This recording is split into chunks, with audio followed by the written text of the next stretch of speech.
kan ngomong gak sambulet ya kuwi ditang penak Mas. Mboten kula yang kalih mawon.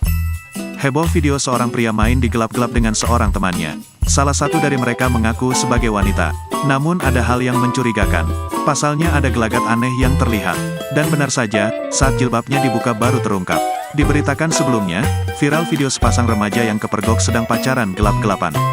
Dilansir dari Tribun Jateng, para warga tersebut awalnya memang curiga karena salah satunya berkerudung tapi bergelagat aneh. Saat interogasi, remaja yang mengenakan jilbab itu mengaku wanita.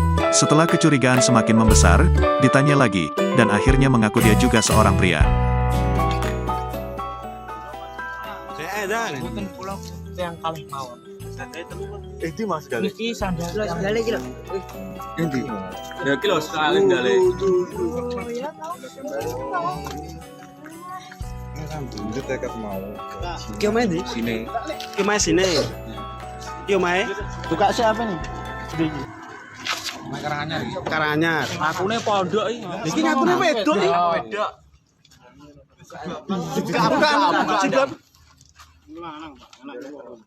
Loh, jilbab apa nih?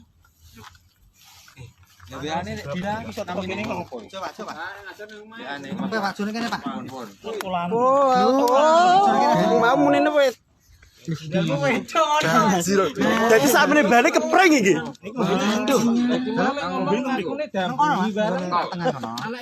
Terima kasih sudah nonton. Jangan lupa like, subscribe, dan share ya.